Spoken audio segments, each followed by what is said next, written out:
Welcome to the Colts Squad Show. I'm your host, Derek Schultz, and I'm interrupting a Pro Bowl games watch party to be here tonight. I'm Zach Hicks, and I'm following the Colts Twitter account, tweeting out that Tyler Warren has scored multiple times in this Pro Bowl game. And I'm Alan Pinkett, former Oiler. We're going to talk about coaches tonight. Looks like they used the Rooney Rule.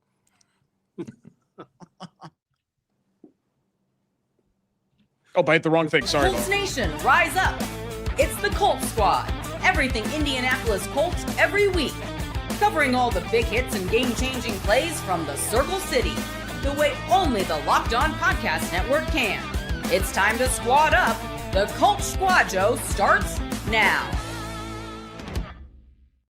Yeah, I told you it's flag football. It's got me all distracted. I'm hitting the wrong buttons, and I'm messing up the start of the squad show. Welcome to the Colts Squad Show. Today's episode brought to you by FanDuel. It's the last call for football on FanDuel. If you're a new customer, bet just $5 and get $200 in bonus bets if you win.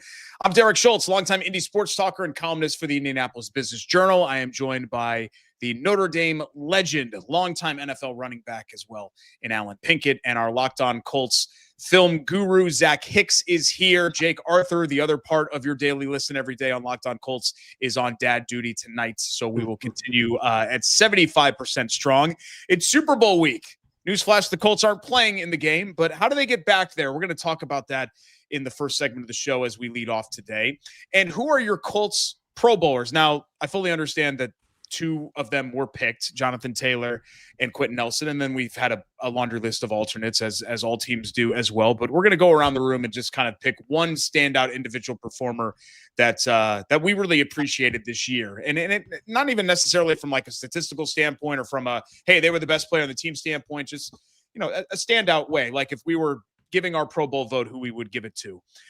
Third segment of the show, we'll react to the NFL head coaching carousel finally coming to a halt. 10 openings, 10 new guys coming in, and some in the retread category, some in the first-time category. Kind of a somewhat of an even mix. And so we're going to go through and judge all 10 of those and how they impact the Colts as well and try to make it relevant to you Indianapolis fans. And then we'll go through our news and notes segments, including some Hall of Fame news to get to, sort of like we touched on the last show with Bill Belichick getting the snub. But Zach, when you look at these teams or any of the contenders, when we talk about, what do the Colts have to do to get back here? So we're actually spending this week talking about the Colts like we did in the 2006 and the 2009 seasons. Is there something, generically, they need a franchise quarterback. They need elite at edge. Sure. Like we know those core things, but is there something that you see with Seattle or New England or something trend wise that you see schematically that the Colts maybe need to do a better job of doing to get to that level? Yeah, absolutely. Number one, if we're just, going into the nitty gritty here, staying healthy. It's the number one. It's the number one correlating thing when it comes to success. Not having your quarterback tear their Achilles, not having half your defense ravaged by injuries. It goes a long way towards winning in this league. But all jokes aside, the way that the Colts want to operate this thing with Daniel Jones as their starting quarterback is not much different than the way that Seattle is getting their way into the Super Bowl right now. You have a quarterback who can operate very efficiently off of play action, who can make some plays out of the pocket when he needs to and be that smart processor when you give him all the information. You surround him with some good weapons and a really good running game. Now Seattle accomplishes it through that two-headed monster and a good offensive line. The Colts do it through the bell cow running back and Jonathan Taylor and their offensive line. And then they want to win with this aggressive, take the football away, just beat the opponent down on defense on that side of the ball. And, when I look at the blueprint that I guess Seattle is kind of putting forth right now, I don't think the Colts are that far off from that. I mean, we even saw in that game the two teams played in Seattle with the Colts onto their retirement quarterback that they were able to go toe-to-toe with the team that is favored in this Super Bowl. But ultimately, I think it comes down to hitting on your draft picks. Look at Seattle's recent run of not only their first round picks, but day 2, day 3 picks. I mean, guys that they are adding into this core that have all been hitting. I mean, every edge rusher that they draft has been a productive player for them. Every corner they draft is a guy who's out there on Sundays and making plays. They built that defense through the draft. And then when they did make a trade for that linebacker, Ernest Jones, it was kind of like the final piece rather than like a trade that needed to do everything for them. So they built a top 2 defense in football, mostly through hitting on a lot of draft picks. And then they added the quarterback that could just run the whole thing on the offense side of the ball. So again, if Indy wants to be a team like Seattle, for instance, which I don't think is too far away, it's similar. They run similar offenses, defenses kind of approach the game from a similar mindset of diversity, disguise, and taking the football away. You got to hit on your draft picks and you got to stay healthy. And at the end of the day, it's just important to just keep building that defense, keep putting resources in the defense. You have the offensive mind in Shane Steichen. They just need to add the defense alongside a young, fast defense like Seattle has. We saw with Indy last year, I think they had the scheming down on that side of the ball, but they were kind of old. They were kind of slow. They were kind of injured. If you can get younger, faster, hit on your draft picks, it goes a long way towards replicating what Seattle's been able to do in a very tough NFC all season long. Well, I would agree with you, Zach, about staying healthy. Injuries are part of the game, and every team goes through their share of injuries. But I mean, this was a walking mass unit this year for the Colts. And I guess the only way you can really try to defend against injury is having quality depth. Well, in the NFL, it makes it hard to have quality depth because you got to pay your starters so much money. And with the cap, what you're looking for is the best $150,000 player you can find. I'm sure it's the minimum is more than that now, but it's the chasm between your starter and your backup is so large that the NFL is one of those, you got to have your starters play as many games, play as many downs as possible, whereas college is all about depth. I mean, if you got 7 running backs, they're going to run all 7 running backs at you. So I think the Colts are very close. You can't lose your quarterback. That's, the number one thing. I try to think of how can they improve on offense. I was thinking, well, they need that person that can take the top off the defense. Well, I mean, that's really Alec Pierce in a system where it's a controlled ball system based on timing. Alec Pierce is still that guy that will screw the defense up because as soon as they get used to those dinks and dunks, he will go over the top. So they have that guy. They've got the running back. I think they finally have the tight end that will make that offense dynamic. So I think the pieces are there. You just can't have your quarterback get hurt. And I think Daniel Jones is only going to get better based on how he comes back from this Achilles injury. But in terms of, Phillip Rivers was good because he got the ball out quick, made good decisions. Daniel Jones, I think, can do that even with a bad Achilles. Yeah. Go ahead.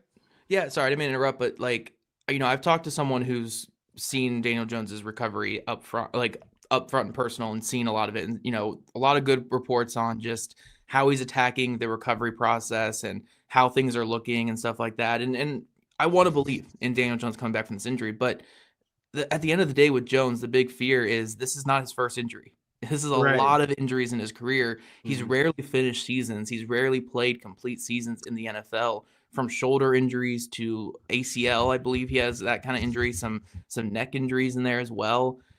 It's a lot that has been on him at this point. And at some point you can say, let's just get lucky one of these seasons where he doesn't get hurt. But how many more seasons of data points do we need on that where it just kind of happens? He wasn't used as a runner this season, and we still saw the fractured leg and the torn Achilles. So, to kind of go back to what you started this with, Derek, go get a franchise quarterback, go get a star quarterback. Well, that's hard to find. It's very hard to find. Daniel Jones was a good quarterback for them last year, and I understand re-signing him because I think people are forgetting how good he played.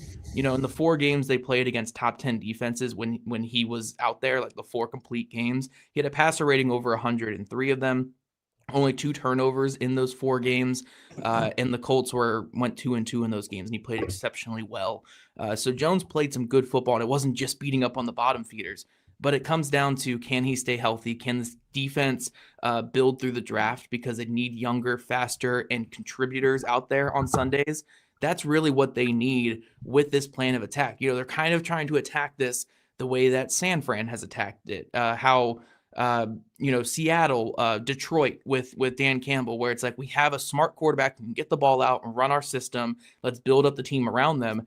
I feel like the Colts team is just a little bit below those teams in terms of roster building and depth and hitting in the draft. So they need the quarterback to stay healthy first, but then to catch up to those teams with this model that they are taking, they need to just hit more on their draft picks. Need more home run draft picks rather than just singles. And I can't even say doubles. Singles is kind of what they're hitting a lot recently. They need like a home run draft pick where we're looking back saying, wow, these 10 guys they took, 6 of them are playing significant snaps and 3 of them look like really good young players. They need that kind of draft if they want to be in this conversation with Seattle, San Fran, Detroit, in that championship and Super Bowl conversation. And they don't have. I know they don't have first round picks the next 2 years, but that second, third, fourth round can end up being a franchise player. You could find guys, in those rounds. You can, and I think about the Colts defense. What would I do differently, and health over on that side too? I think losing DeForest Buckner, who I think is the heart and soul of that defense, didn't help them that much. Decent depth on the defensive line. I also think about, that dynamic edge rusher, but Latu is right there, and he'll be going into his 3rd year, which I really expect him to take off with this being his 3rd year, because you kind of become a pro. And you understand the business in your 3rd year, and you can't get injured in the defensive backfield. To have not 1 but 2 quality corners go down, and then you got to put free agents back there. Nobody can win like that. So, and I know there were a couple guys that got hurt early in the year that we thought would be good in the defensive backfield. So maybe they come back from injury, but the Colts are close. They're very close, but the injury bug really hit them hard. Yeah, and I think, kind of what Zach said about singles, not only in the draft, just like on this roster in general, I think one of the prevailing issues of the Chris Ballard era is that they have a lot of guys who are singles or doubles type talents and game breakers and not home run hitters. And not to make everything a baseball analogy, because I feel like that's becoming my thing on this show, is to turn everything into a baseball analogy. But, the Colts, and some people are going to disagree. The anti-Ballard people that, think this roster sucks and all that. Like, I don't think this roster sucks. I don't think it has sucked for these last 7-8 years. I think what's been holding them back is the fact that, their best players have been at non-impact positions largely, but now we're starting to see that change a little bit, especially with the emergence of Alec Pierce. But the guys that they have that are at the top of their roster just aren't like the game-breaking talents that some of these other teams have. I mean, look at Seattle's defense alone. Like, those guys like Witherspoon and Jones, et cetera, like they change games. And the Colts, Zaire Franklin doesn't change a game like that, and he's been a good player, but he's not like that level of player. And I think that's something that's kind of held them back as well from, being more of this middle tier team where the roster is good. It's just not enough great players to push it up into that upper tier. Yeah, I think the roster is fine, honestly. And it's not, again, he hasn't been drafting poorly. I just think the last 3 drafts in particular, we haven't seen, there have been some fine players. Latu's a fine player. Tyler Warren looks to be a good player for this team. You look at the offensive line, getting guys like Bordellini, Gonsalves, and Travis in here. Good stuff. Really good stuff. But they just need that difference maker draft. The last time they really had it was you look back at 2022 when they took their 3 of their four picks were home run picks. Basically, you got Pierce, you got Cross, and you got Bernhardt Raimann all on day 2 of that draft. You got your franchise left tackle, your number 1 wide receiver, and even if Cross walks, he was a good safety on his rookie contract for you.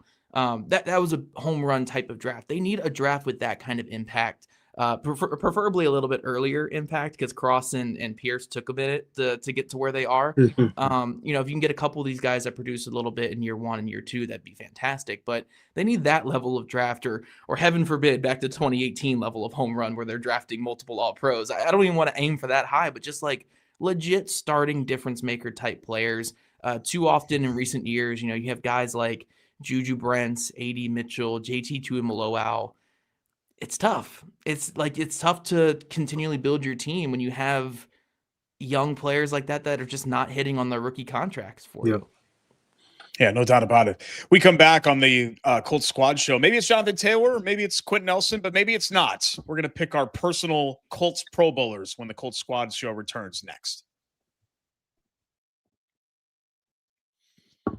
This portion of the Colts Squad Show brought to you by Gusto. Let's be real. No one starts a business for the joy of calculating tax withholdings or managing payroll spreadsheets. That's where Gusto comes in to take the stress out of payroll, benefits, and HR so you can focus on running your business and supporting your team. Gusto is the all-in-one remote-friendly payroll and HR platform that makes managing your team simple, transparent, and fast. Whether you're hiring, onboarding, or paying employees, Gusto helps you do it all from one place without the hassle or hidden fees. Gusto provides unlimited payroll runs for one monthly price, which means no surprise charges at the end of the month. If you run into any issues at all, you can reach certified HR experts anytime to take care of it and give you real peace of mind. Try Gusto today at gusto.com/lockedonnfl and get 3 months free when you run your first payroll. That's right, 3 months of free payroll at gusto.com/lockedonnfl. One more time, that's gusto.com/lockedonnfl. Colts Squad Show is also brought to you by FanDuel. It's the last call for football on FanDuel. One final Sunday, one last kickoff, and the final chance to get in on the action before the NFL season officially comes to a close. This is Super Bowl 60, and FanDuel is making sure you're right in the middle of it with a special offer just in time for the biggest game of the year.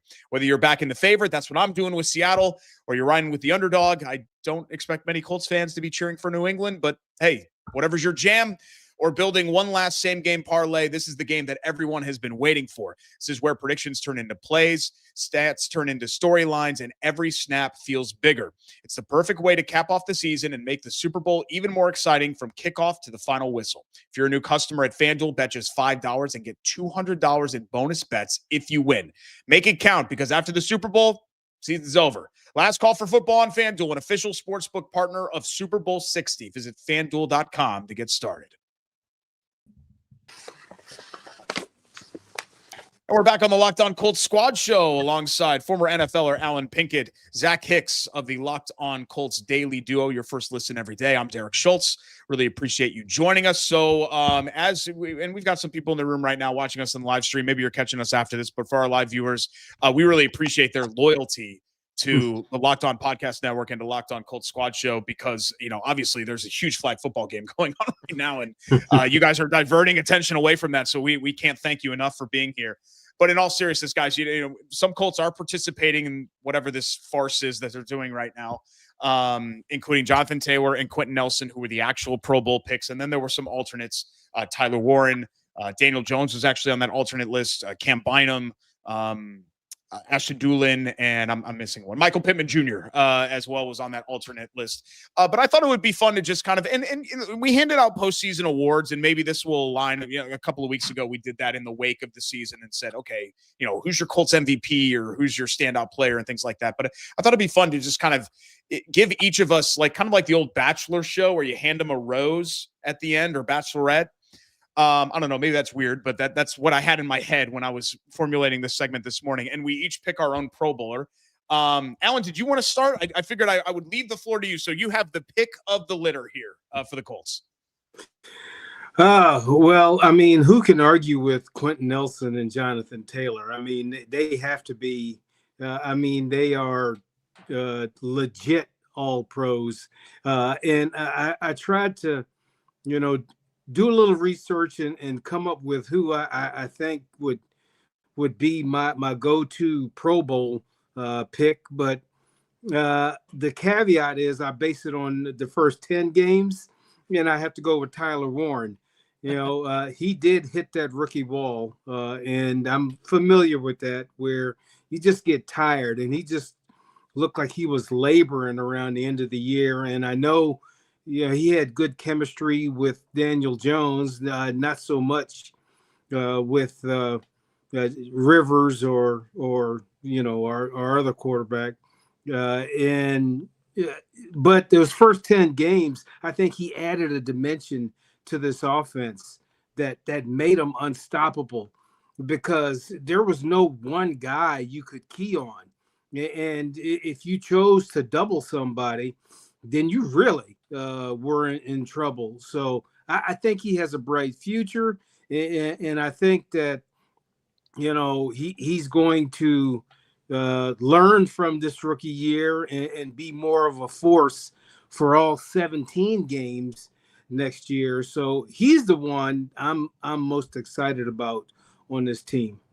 Yeah, no, for sure. And I will kind of give Warren a little bit of credit, because he definitely, coming out of the bye, that Kansas City game, Houston and Jacksonville game, I did think that looked like he was laboring a little bit. As someone says in the comments, it could have been a bit of an injury. I know there was that sickness in there. And then obviously he played a lot of football his final year in college, carrying that into the regular season. So I think a lot of that built up. But I did think he did a pretty good job of getting over that wall in the second Jacksonville game, in the San Fran game. A little bit in the Seattle game as well, but I think he did a good job of getting over that and finishing the season pretty strong. So I'm very optimistic about him going forward. Very good player. I'm glad he got that alternate bump up to the actual Pro Bowler, even though, again, it's kind of meaningless at this point, but it's nice to have it on your resume, the Pro Bowl. I'm going to put a guy who, he doesn't get the Pro Bowl alternate because I don't think people know how to vote for this position, but Bernhard Raimann I thought was awesome all season long. I think this was the best season of his career. And, people always talk about where, when a guy gets paid, sometimes you see the play fluctuate a little bit. I think some of that has to do with more of being under a microscope when it comes to, Bernhard Raimann's no longer on a rookie contract. He's now getting paid $20+ million per year. We're going to notice every single time a player beats him because he's getting paid $20+ million a year. But it's exceptionally hard to play left tackle in this league. There were some moments where it's okay, you want to see him be a little bit better. The forced fumble against Pittsburgh on the backside, he definitely got beat there. But overall, I thought this was a very, very good season for Bernhard Raimann. And him and Quentin Nelson, I think, were the best left tackle, left guard, run blocking duo in the league. And then as a pass blocker, I thought he had a really good season as well. For my money, he's an easy Pro Bowler. I don't think he's an all-pro level guy right now, but easy Pro Bowl, at least should have been a Pro Bowl alternate, but they basically just pick offensive tackles from playoff teams to put there because nobody knows how to evaluate the position. But Bernhard Raimann, very, very good player, still under 30 years old, locked up long-term. I really, really love what I saw on film from him, and he just keeps getting better and better. A guy who was a tight end going into college, didn't play. I don't think he played any high school football. He played high school football late, transitioned to left tackle, still kind of learned the game on his rookie contract. And now I think he's a bona fide top 10 left tackle in football. And I'm glad that the payment that the Colts are giving to him each and every year now is going to reinforce how good of a football player he is. So that was my big thing. When I didn't see him even get Pro Bowl alternate, I was like, come on, man. Look, I love Michael Pittman Jr. so much, but an 800-yard receiver getting a Pro Bowl alternate over a franchise caliber left tackle, Ashton Dulin, who played 8 games this year, getting a Pro Bowl alternate. I love Ashton Dulin. I would never say a bad thing about Dulin. But he missed a lot of time this year as a special teamer. Why are we giving him Pro Bowl? But Bernhard Raimann is a legit Pro Bowl level left tackle. And for all we want to say about Chris Ballard, finding that in round 3 is one of his best achievements as the Colts general manager. Giving that to the Colts, even if he's fired after the year, that's his greatest gift he gave this team in the last 5 to 6 seasons. You wanna stretch Pro Bowler? It's kind of a stretch. Yeah. Alan, it could be literally anybody. I mean, we're not. This is not an official process here. How about Blake Groupie? Okay. So here's the thing. Most of the field goals. You have to count you have to count the full season. Yeah, I know. And he missed the most kicks in football this year. But with the Colts, he was kicking at an all-pro level those last couple games. Yes, he kicked a 60-yarder in Seattle to go ahead in the game. I think it's the longest kick in Colts franchise history. I believe is what it was, or at least the longest game time kick or go ahead kick. Yeah, in franchise history. His So performance with the Colts is what yeah, I zeroed in on. I know he was a 78% kicker, but what he did with the Colts, he became reliable. yeah. And it's one of those, you cross the 50, you got points. Yeah. If you could put Groupie and Schrader together and make one kicker, the Colts had an all-pro kicker this season. They missed, I think combined, they missed one kick, those two players, all year, between extra points and field goals. And even Badgley only missed the one field goal and I think 3 extra points. So that they only had, I think, like 4 misses, 5 misses, whatever it was the whole year as a trio. But Groupie and Schrader together were an all-pro kicker for the Colts. Yeah, it's those Notre Dame guys, Alan. You just got to get, Jim Sanson and Craig Hentrick and, all the old school guys in here and have them kick as well. I picked 2, and I was trying to intentionally pick non-Pro Bowl or Pro Bowl.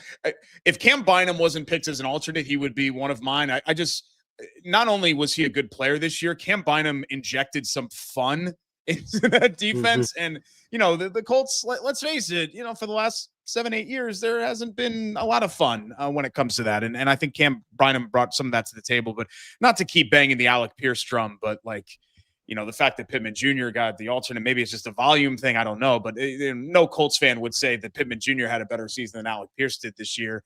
And I just feel like the secret is starting to come out about him, at least from people that really know. But maybe not to the point where he has the name recognition where something like being a Pro Bowl alternate is, oh yeah, duh, of course, Alec Pierce. Like, how could we not include him? Maybe he's not to that level yet, but I mean, you talk about what we talked about in the first segment, the Colts need more game-changing players, and Alec Pierce has shown himself to have the ability to be a game-changing player. That's very valuable because the Colts just don't have a lot of those guys. And another one, and I kind of went back and forth on this because he missed a really good chunk of the season, but there was just one memory that really stuck with me throughout this season, and it was one of the best Colts wins of the year when they went out to L.A., and they really they hammered the Chargers. That was a game that felt closer than it actually was because I think we were just panicking where Herbert just had the ball like the entire second half and was trying to rally them back, and there was some frustration there because the pass rush wasn't getting home, but I just thought DeForest Buckner, kind of just pushed everybody out of the way and just said, you know what, screw it. You guys aren't doing it. I'm going to take over this game. And he did. And while he didn't bring that to the table like he normally does in a healthy season, and we're seeing a guy that is, kind of going on this side of his career now. That's just life. That's when you get past 30, that's how it goes. But I still appreciate what Buckner brings to the table as a leader. And he's just one of those guys that I feel like when the chips are down, you can rely on him to come through. And there aren't a lot of there are more talented and younger players on the Colts that I'm not ready to say that about as definitively as I am about DeForest Buckner. So that's what I went with there. I just thought I wanted to explain my rationale because some people will be like, what, like 10 games? And, wasn't their run defense really bad when he was in? Yeah, it was a weird year for DeForest Buckner, right? But like some of that intangible stuff, I still think is very important for this team. Yeah, I mean, I think in Indianapolis Colts history, he's easily the best defensive tackle in this franchise history. If you really, I mean, what his closest competition is Booger McFarland, probably, right? Like, yeah, probably. Yeah. Maybe if you go back to the Baltimore Colts back in like the '60s or somebody, I don't know. I wasn't a thought. Siragusa? Yeah, I wasn't a thought back then, so I don't know. But Monte Rager, I mean, yeah. there were some good players that played defensive tackle, but not like that. Buckner's made all pros. He's made Pro Bowls. Very, very good player. The injuries definitely hold him back from being a Pro Bowler this year. And Pierce, it's so hard to make a Pro Bowl as a receiver in the NFL. I mean, you're dealing with Jamar Chase, Justin Jefferson, Puka Nacua, Jackson Smith and Jigba. And those are Nico Collins. Like, oh my gosh, the receiving talent in the NFL is crazy. But Pierce right now is on 32 teams, like big list for free agency right now. There's 32 teams that are going to be in the market for him, I think. If the Colts were to let him hit. So very, very good player. But I definitely want to back up your Cameron Bynum love there. I thought it was crazy he wasn't in the first time because, like, the number one thing that matters with Pro Bowl is the stats. And the stats were really good with Bynum. A good chunk of tackles. He had like 5 or 6 turnovers this year, forced at safety as well. I think it was 4 interceptions and a forced fumble. That's what I got off the top of my head. So had a really good season. I thought he was going to be a Pro Bowl. If they would have made the playoffs, he probably would have been a Pro Bowler, but you know how it is with that kind of stuff. But Bynum was great this season. Only other player I would add is Nick Cross. Yeah. I thought he had a pretty good year, and I like the fact that he wears number 20. Yeah. I knew you would like that one, Alan, for sure. Yeah. We come back on the show. Nearly 1/3 of the NFL has a new head coach. We'll talk about some of those names and how they may impact the Colts, especially the ones that appear on the 2026 schedule when the Colts Squad Show returns next. This portion of the Colts Squad Show brought to you by TurboTax. Tax season doesn't have to take over your life. This year, TurboTax is making it easier than ever to just hand things off and move on with your day. With TurboTax full service, you can have your taxes done for you by a trusted local expert, start to finish, without the stress or guesswork. Things are especially complicated for me as I have an LLC for my freelance business. I know Schultz Media LLC. It makes me sound like way more important than I actually am. But instead of spending hours trying to figure out forms, you can do like I did and meet with a local TurboTax expert in person or connect online, and they handle everything. I'm not smart enough to handle all this stuff. I want to make sure with Uncle Sam, they're getting their cut, that they don't come after me, right? You want to make sure that you do it the right way with TurboTax, and they can do that for you from W-2s to self-employed forms, and they will work to get you, most importantly, every deduction. It's a huge time saver and a huge stress reliever. For a limited time, you can have your taxes done by a local TurboTax expert. Get this, guys, for just $150. All in. If a TurboTax expert doesn't file for you last year, just file by February 28th. Take taxes off your plate and get back to your life. Visit TurboTax.com/local to book your appointment today.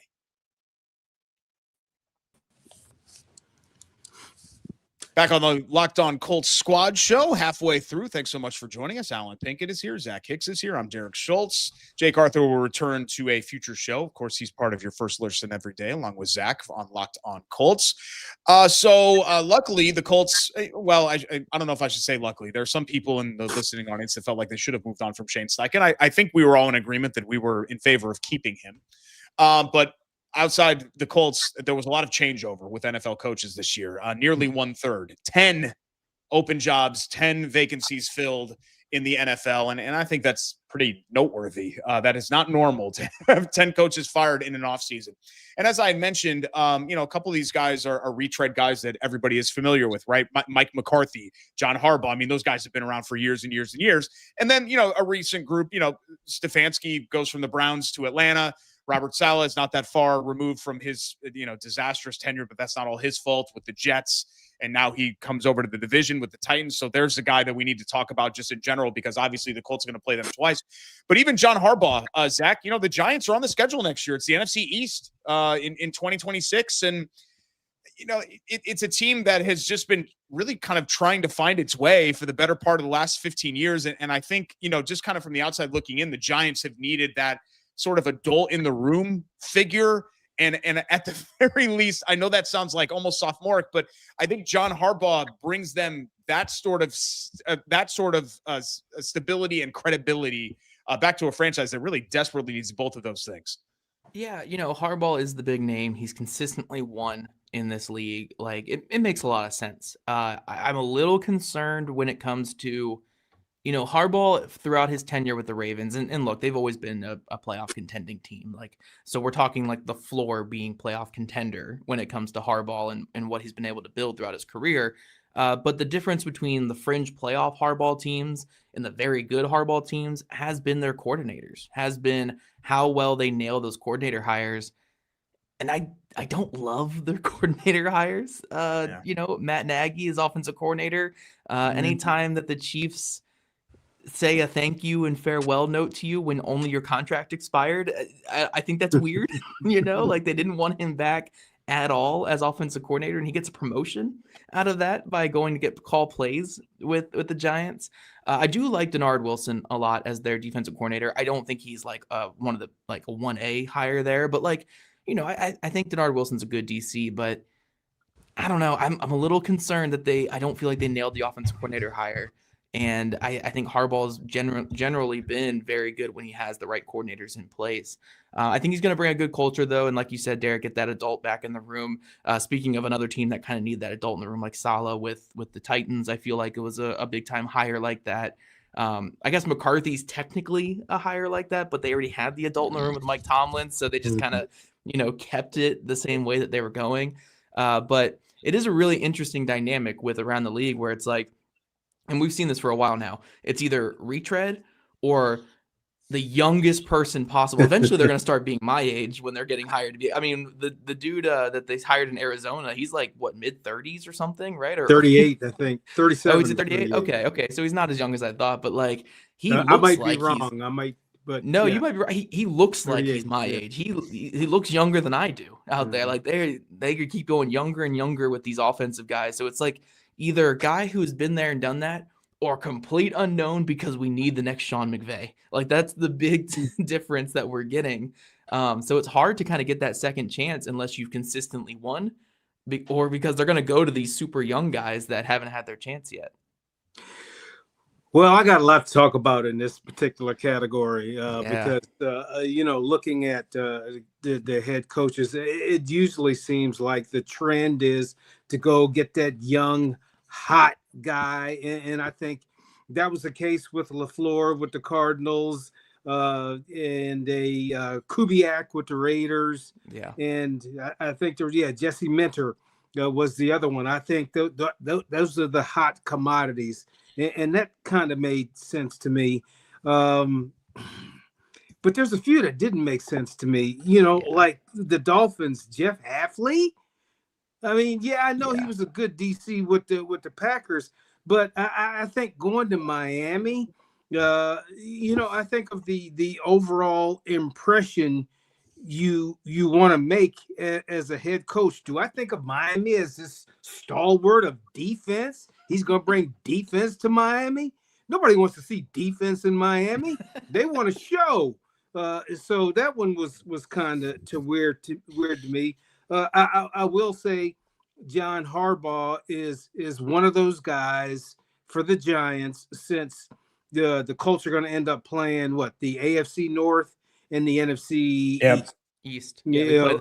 So they're going to get a lot of these new coaches that are out there. The Robert Saleh thing, I'm indifferent about that. I don't think, I think that what they're saying is, okay, well, we had Vrabel and he was defense and, he did pretty good. So let's go back to defense. Yeah. Right. So that's my opinion on that. I think with Harbaugh, there's just players respect him. And because he has that respect, he can run a pretty nice program. And for years, I've always wondered, was it just the Ravens had a great organization because of how it was run from the top? Or did they have a great organization because of the head coach that they had? I mean, I think he creates a winning culture. And trust me, to get one of the players to respect you as coach is huge because, like I say, and most of the players don't call the coach. They call him by his first name. Yeah. Because usually they're making more money than the coach. But I think Harbaugh has gained that respect. And another thing I'll say is, in this age where the trend is to go young and smart, look at the damn Browns. Oh yeah, looking for they pick a 60-year-old coach, and I'm not gonna say he's old, because I'm 62, and I feel young. But of course, the Browns would go against the trend. Yeah, right. He's a good play caller, and maybe he'll bring some imagination to an offense that I think has some pretty good players. And maybe he'll like Shedeur Sanders, because Stefanski evidently did not like Shedeur Sanders. So Munkin is one of those that is surprising to me, just because they went a different direction. And the other one that surprises me is Joe Brady with the Bills. I sort of feel like Josh Allen maybe handpicked him. It's like it almost feels like they went to Josh. It's like, Josh, who do you want to be your coach? Yeah. Because I disagree with Sean McDermott being fired. Because I thought he was a quality coach, but I understand in this business, It's a results-driven league, and he never got them to the Super Bowl. So, but I don't think they did better getting Brady. Now, only time will tell. And all these hires affect the Colts because there's going to be a learning curve with a new coach, except for, I guess, Rabel, who went ahead and did everything hit the ground he running. did. So the Colts have an advantage because they've got a system in place where the Giants are going to be learning a new system. The Titans are going to be learning a new system. The Browns, that's where a lot of players go to die. A lot of coaches go to die. So the Colts are going to be able to take advantage of some of these new hires because they'll be implementing their system where the Colts already have a ready-made, machine in place to go take advantage of that. Yes, the 8-9 machine, baby. We're going to be rolling it up that now. But I get what you're saying, Alan. I mean, as of right now, the Colts have only lost 2 coaches, which is their D-line coach and their game strategies coach this offseason. So they're not replacing much, and it doesn't look like Jim Bob Cooter or Alex Tanney are going to get other jobs. So they should be getting a lot of their guys back. No excuses this next season. The urgency has never been higher. Real quick, though, because we definitely got to talk Tennessee just a little bit more, I think, to close out this segment. I wanted to go back to your point real quick, Alan, on Baltimore being just this great organization. The staff they put together with Jesse Minter has just been fantastic. Yeah. My God. Getting Anthony Weaver back there, who I thought was one of the better defensive coordinators in football, getting him there in a non-play calling role just because he loved Baltimore so much. He wanted to go back. Stealing the Colts strategy guy, Charlie Gelman, to work a similar role back there because he worked with the Ravens in the past. So he's going back to that organization. Declan Doyle getting Ben Johnson's protege to call your offense. I just think that Baltimore Ravens Mike Mickens that he got from Notre Dame. Right. They just do it right there with Baltimore. So I think they're going to be in a good place. But Derek, I kind of wonder what your thoughts were on Saleh when it comes to, you're the New York guy, right? Like, I'm sure all your buddies are not huge fans of him, but I'm kind of back and forth on the hire with Tennessee. Like, I'll let you go first, and then I'll kind of get my thoughts. Yeah, my feeling is that since the last hire went so poorly, they felt like they wanted, let's at least get somebody in here that has run the show before. So there's a higher baseline maybe. I grew up more on the Giants side of things than the Jets side of things, but I think my Jets fan friends were just kind of throwing their hands up in the air and everything because it's not Saleh, it's not Rodgers, it's not the ownership, it's everything, right? The entire house is burning down. It's not just that one room has the roof caving in, and I feel for Saleh because that was just a tough situation. I mean, that year in the offseason, they were talking about the Jets like they were some sort of a Super Bowl contender. And then you have the Rodgers injury happen, and then you're just kind of like, we don't know. We don't know what that, I guess that could have been, even though I thought I was taking that a little bit with a grain of salt. But I think Tennessee is probably looking around at even what the stability that Shane Steichen has shown, where at least Steichen has established a floor, right? Where I think we would all agree at worst, he's a middle of the road NFL head coach. And then you look at the other two in the division and you're feeling pretty good about what they've shown so far. And I think they just wanted to bring some stability back by having a guy that's not learning on the job as much as they would had they just hired some hotshot coordinator or something like that and had never been a head coach. Yeah, I like Robert Saleh as a coach. I think he is one of the last vestibules of that old Seattle cover 3 system, right? He's like one of the last ones. He's the only one who can still get the squeeze out of it. We've seen Gus Bradley, who they hired Gus Bradley as their defensive coordinator. Shout out to Gus. We'll always love Gus here in Indy, even if he wasn't great with us. I'm a big fan of Gus Bradley. But they hired him on as defensive coordinator, got Brian Daboll over to call offense. I'm not the biggest fan of Brian Daboll. I think he's a fine offensive coordinator. I think the name's bigger than the coach because Josh Allen is just going to be good with anybody. But I think he's a fine offensive coordinator. Don't get me wrong. But Saleh, again, the reason why he's the last one of the Seattle cover 3 system is because it's really stagnant. It's very bend, don't break. It's very limit points over anything else. And if you have the right players and the right coaching Daboll, sorry, thank you, jokes. Brian Daboll is their offensive coordinator. But if you have the right coaching you can get the most out of that system. But I just don't know. Like, I think he's really good to establish a floor with Tennessee. Like, they're going to have a competitive defense that can limit points, and you're probably not going to bottom out the way they just did this past season. But when you have the number 1 overall pick quarterback and you have another super high pick, I want to swing for the fences. I want to go for it, man. Like, it wasn't a splash. I want to go get the next Sean McVay. And if I fail on that, that's fine, because most top pick quarterbacks don't succeed anyway. I think you're going to get a good floor with him. I think Dable is going to give you a decent floor on offense as well. But unless you just hit home run after home run in the draft, I don't know how far this is going to go. He could be good enough to be competitive and maybe get in the playoffs with them. But I don't know. I think best case for them, I think they get into a situation with Sean McDermott in Buffalo where it's like you kind of hit that ceiling. And that's if Cam Ward turns into Josh Allen. Yeah. I don't know if he's going to turn into that. If he doesn't, I think it's going to, it could just kind of be like his Jets tenure a little bit where it's like, yeah, he can keep getting to like 7, 8. And I think Ward's better than Zach Wilson and all them were. So I think they can get to like 8, 9 wins.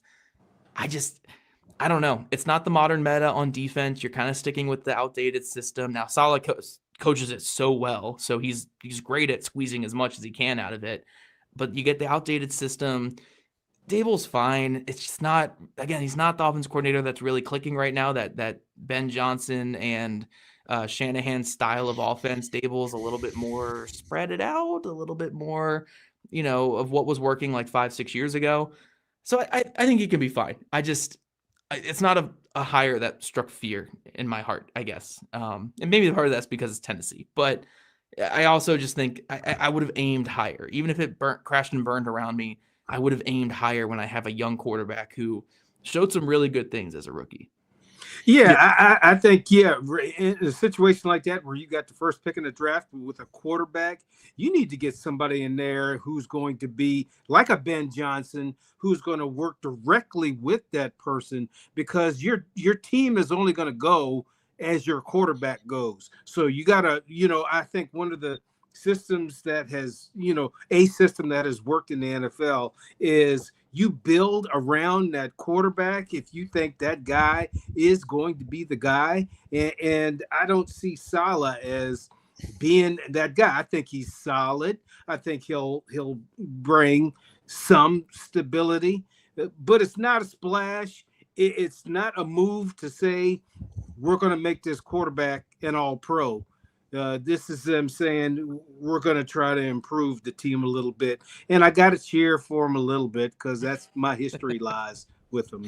But I'm just it wasn't, a dynamic move to get Robert Saleh.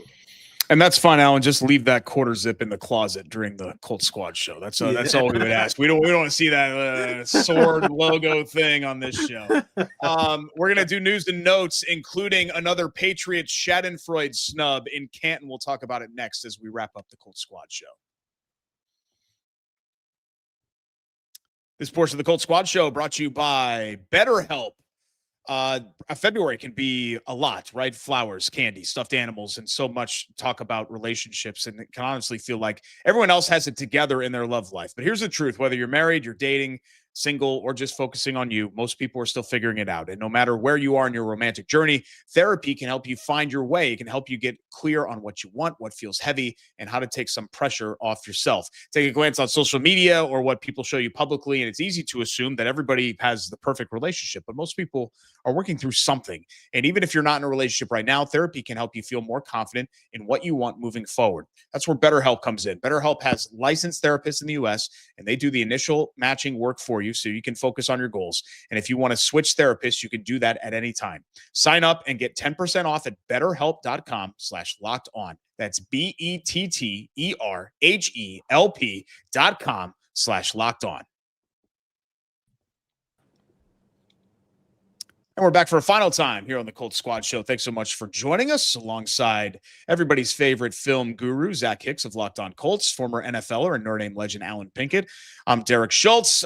This is usually on our Tuesday show when we get into the news and notes. And I mentioned Schadenfreude. That means, for those of you at home that are not aware of that term, that means taking pleasure in somebody else's misery.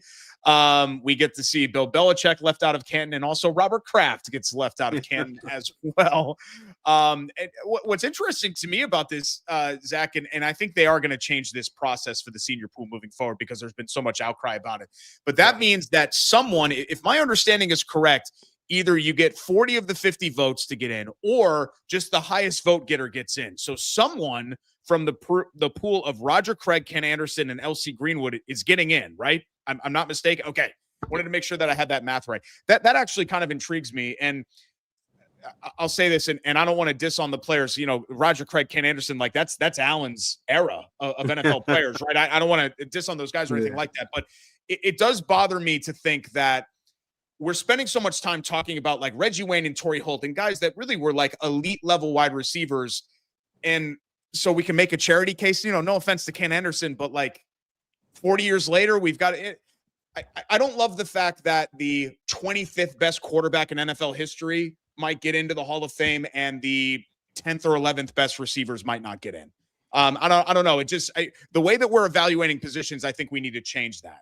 I completely agree. We're going to do the charity case when Eli Manning gets in a couple of years as well. Same Look, we're going to put in a league average quarterback just because his last name and he had a defense that allowed 14 points per game in a couple playoff runs. But all joking aside, it's been a messy process for a long time. And you have some positions that get completely backlogged, and other positions like quarterback where you're filtering out a little too much and you're getting too many of them in there. But receiver is a complete mess right now in terms of getting these guys in. Honestly, you could have 2 or 3 straight seasons of receivers only going in the Hall of Fame because they're that backlogged at the position.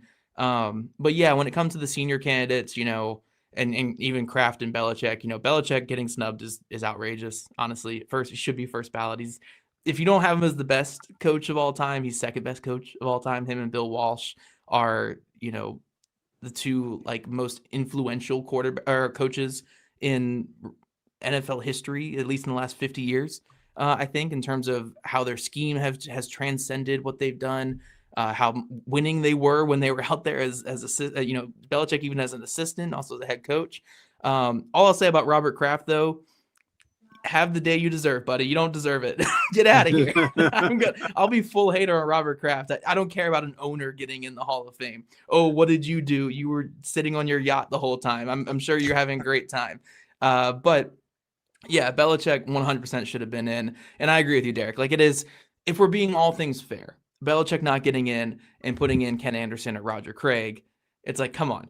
But I will say this, as someone grew up with VHS tapes and watching Roger Craig, how is Roger Craig's pretty sweet. Yeah. How is Roger Craig a senior?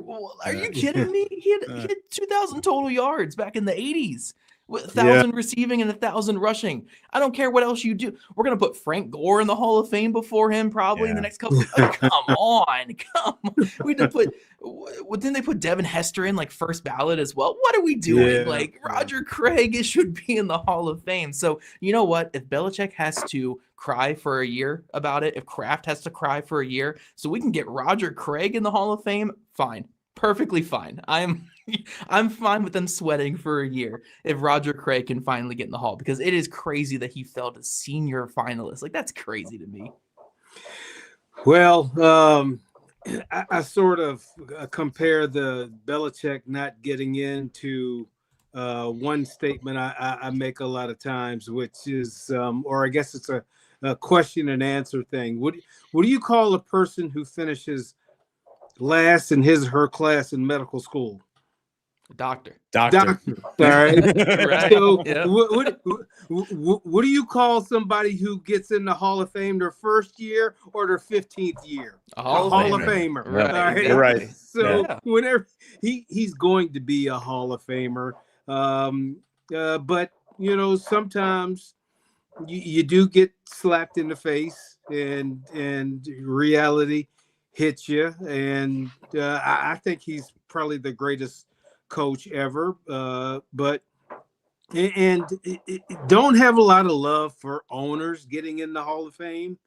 Now I'm willing to give them credit for establishing an organization that is solid and because the teams that win consistently, it's because they're run good from the top. So he's been able to do that, and so I'll give him the props. But as far as him getting an owner getting into the Hall of Fame, I could care less. But Bill Belichick will get in the Hall of Fame, and I think Eli Manning's going to eventually get in too, because he won 2 Super Bowls. Right. He's going to get in. So that's my thoughts on that. Yeah, no, for sure. And I will say this about Robert Kraft. This is the last thing I'll say about Kraft because I don't like talking about him. They made T.O. wait a couple of years, and he's a top 5 receiver in the history of the sport. Easily. Top 5 might be downplaying him a little bit. They made him wait because of his antics. An owner can wait because of his antics as well. Like, come on. His antics were way worse than T.O.'s antics as well. Like, come on. Come on here. That's why we bury this in the 50-something minute of the episode. But I think the more interesting thing was Peter King, who just no longer, I don't think he has a Hall of Fame vote anymore. No, Peter King, he's a legacy media guy. He went on a podcast recently and talked about how Reggie Wayne and Torrey Holt were not Hall of Fame players in their careers. And, Alan and I, who were not Colts fans during that era, it's harder for us to comment on that. I think, obviously, we both think that Reggie Wayne should be in the Hall of Fame. But Derek, as a Colts fan in that era that watched Reggie Wayne his entire career, it's absurd. It's absolutely absurd to not think to think Torrey Holt's not a Hall of Famer is crazy as well. But Reggie Wayne, not a Hall of Famer. Get out. I'm fine with him not being first ballot, but Reggie Wayne's a Hall of Fame receiver.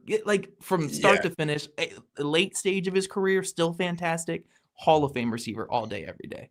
Yeah, what bothered me about Peter King's statement, who obviously is a far more prominent media figure than I can ever dream of being. What bothered me about it was him discrediting them because they played with Kurt Warner and with Peyton Manning. And the thing about it is Torrey Holt has some of his best seasons with Mark Bulger. Reggie Wayne had one of his best seasons, Andrew Luck's rookie year, the Orange Gloves game. Ask any Colts fan about the Orange Gloves game against Green Bay in 2012. And that's when you thought, oh my God, this team might actually make the playoffs and be pretty good. And Wayne just put them on his back. I mean, Wayne was great in 2011 with Curtis Painter and Dan Orlovsky. That team was a grease fire. And Reggie Wayne showed up and showed out every single night. So, yeah, I mean, I hosted a radio show with Reggie Wayne for 3 years. So I'm a little biased when it comes to that too. But, he was a guy that emerged out of Marvin Harrison's shadow and became a number 1 receiver. And yes, he had Peyton Manning throwing to him. Last time I checked, I think, and Alan could check this for me because this was his era. I think Andre Reed had a pretty good quarterback throw to him. I think Michael Irvin had a pretty good quarterback throw to him. I think way back, I could ask my dad, I think Raymond Berry had a pretty good quarterback throw to him. All those guys are in the Hall of Fame, right? So that's what bothers me about it is that how do you take this away from some and not from others? There are all kinds of great NFL players who had unbelievable teammates. Should Jerry Rice not be in the Hall of Fame? I mean, that's what sort of it bugs me about the conversation. If you really want to pick apart Reggie Wayne's resume and things like that, fine. I guess you can do that.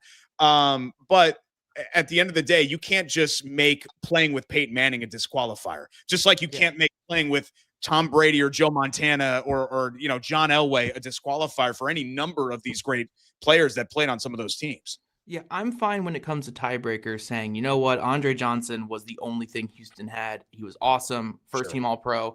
Yeah. Reggie Wayne could be behind Marvin Harrison and get open that way. I can understand when it comes to the tiebreakers between those two, I'm fine with it. But they're both Hall of Famers. We're come on. Reggie, he had 1,400 or 14,000 yards receiving, produced in the playoffs. Bill Belichick, when he talks about him versus Harrison and the way that he played those two, I don't think he viewed Harrison as this higher player than Reggie Wayne in a lot of these scenarios. Reggie Wayne was a really good player. He's a Hall of Famer, man. It's not just chalk it up to having too many good receivers. But you mentioned the name Peter King. Yeah. And maybe one day I'll tell you my Peter King story. Oh, gosh. Oh, boy. And it's not very fond of Peter King.